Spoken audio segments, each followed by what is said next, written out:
This is a guy I trust, Rick Stroud. Know Rick well, worked in Tampa. The Bucs have fired Byron Leftwich, their offensive coordinator, and 5 offensive assistants, 2 on defenses. They're going to get let go. All right, what does that mean? That is Tampa's public plea to Tom Brady to stay in Tampa. So Tampa right now is selling Tom Brady on, number one, Giselle lives with the kids in Miami. You want to go play for the Niners and Raiders 3,200 miles away? Miami's keeping Tua, according to the reports from Adam Schefter.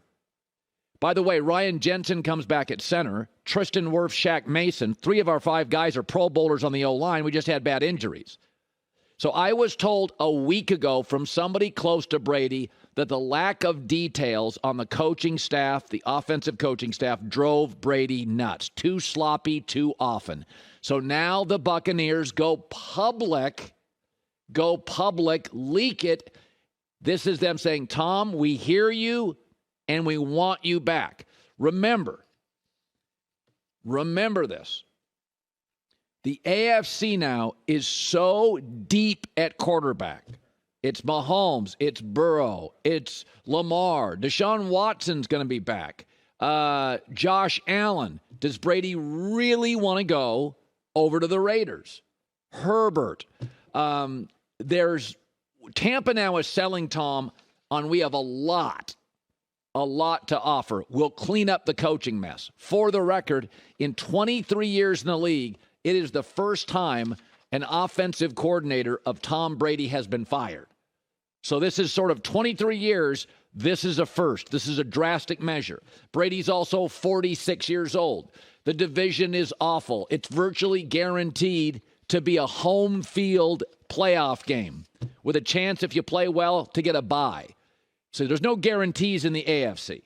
The Bucs are in dire need of a running game. You can do that in the draft. You can find great running backs in the 5th, 6th, 7th round.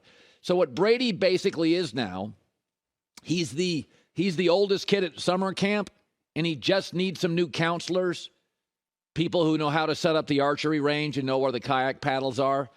Like, he just needs some help with counselors. He'll probably live with Todd Bowles. But I believe this is, the word is out. They want Tom to see it. We'll fire Leftwich. We'll fire the staff. We'll get you somebody else. Here comes Ryan Jensen, Tristan Wirfs, Shaq Mason. The O-line's good. This is a plea to get Tom Brady back. That is my guess this morning. And I was told a week ago by somebody close to Tom, the coaching there, lack of details, sloppiness drove him nuts. He probably will get first choice on coordinator. All right, now the second story. Speaking of stars, a report by a Denver reporter that Mike Klis, Sean Payton, was impressed with the Broncos during his interview Monday. I can confirm that. I went to dinner with Sean. He was. And the Broncos, he is their number 1 candidate. So let's talk about this. There's a lot of things that we know make Denver a good job. First of all, the defense is good. So he didn't have to clean up both sides of the ball. They got a lot of talent on defense. A lot of talent. Some of it young, they're not even paying yet. So they've drafted well. We know that to be true. That's good. We also know that the Bradley Chubb trade got them a first-round pick back, which they may have to give up to the Saints to get Sean Payton, but in the building in Denver, that's viewed as a steal. They get a first-round pick for Chubb, who is no longer productive. So that we know. The defense is good. Also, the number 1 unit you have to clean up, everybody agrees with, offensive line. They have a good left tackle. 1 guard is okay. They got to go in free agency in the draft, and they have to clean it up. The other thing we know that's good, they have a star running back that got hurt. He returns. So you got a good defense.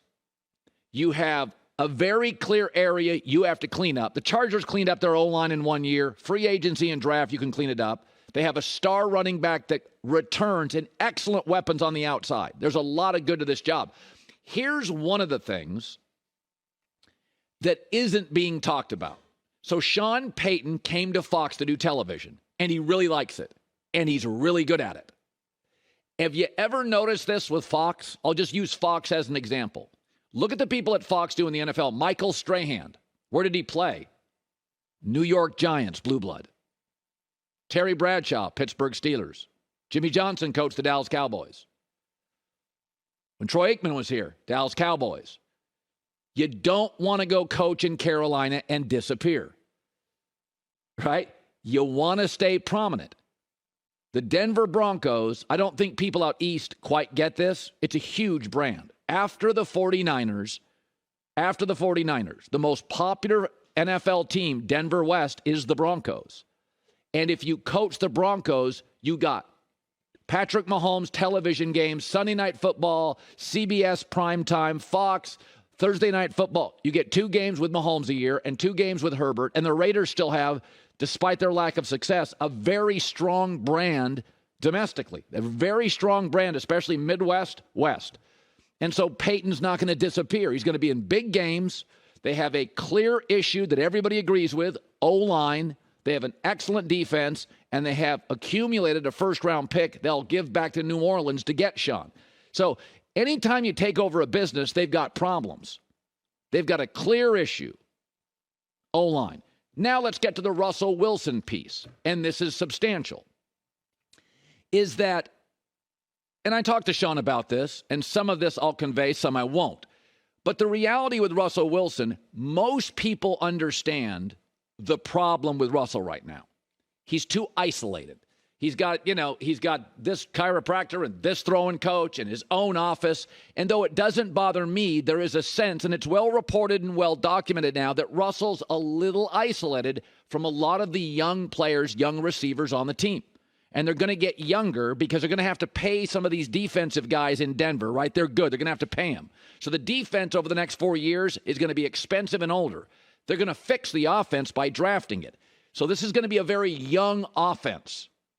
And Russell's aging as a player. And he's getting a little cringy and lacks self-awareness. And they've got to get him out of this isolation tunnel with him and Ciara. They got to be part of the group. Tom Brady for years and years did this. From music to technology, Tom stayed young in the building and connectable and relatable. So they believe in Denver, Sean can fix it. Sean, I know, can fix it. And Russell Wilson has contacted Sean, legally, by the way, through channels. He wants Sean Payton. He needs fixing. He knows he needs fixing. So when I look at this situation, it's fairly clear. Great defense, right? Richest owners in the league, both impressed with each other, solve the offensive line, free agency in the draft, and can Sean fix Russ? I believe the answer is yes. And the thing that's not talked about is that Denver's very attractive because Sean is good at TV. He likes it. So if he coaches for 6 to 7 years and decides to pivot back to football, you're not in Carolina. You disappear. Look who the networks put on every week. They want the Steelers to be good, the Cowboys, the Packers, the Niners. This network is dying for the Bears to be relevant. You know how happy people are at Fox now? We got the Niners, the Cowboys, the Eagles, and the Giants. Do you know how happy we are at Fox? We had huge concerns this year. And I talked about them on the air. You start ending up with small market teams and teams like your Carolinas that disappear. It's not good for us. We like the Niners. We like Dak and the Cowboys. We like the Eagles. We like the Giants. So you don't disappear in Denver when you're facing Mahomes twice a year, the Raiders twice a year, Herbert twice a year. It's a big job. Elway, one of the most popular players in league history, there for 15 years. Denver's big. It's a big brand. It's a big job. It's Mahomes. It's Herbert. You're in television games. Very exciting potential. I am rooting for Sean not to take it because I like him on my show. Selfishly, I hope he doesn't go. But the Russell component's interesting. Some of this stuff I'm not going to get into because I don't want to break any trust here. But it is a solvable piece. Russell has, and this has all been reported by multiple people, Russ now feels isolated from some of the younger players, and Denver's going to get younger. Because this defense, they're not giving up Patrick Surtain. They're not giving up guys like that. They got 4 or 5 guys on defense. They're paying them, and they're giving them long contracts. So the defense is going to be older and more expensive over time, and the offense is going to be young. You got to relate to the young guys. And right now, Russell's got a little bit of a problem there. That's a little barrier. He's got to kind of not be at the mansion all the time with a beautiful wife, the Bentley, the personal doctors. You got to get out of that space and connect with people. Hi, everybody. Thanks for watching. Subscribe here to get the latest from the show. Also, be sure to check out more of the best clips from The Herd or go watch a few segments from other shows on FS1.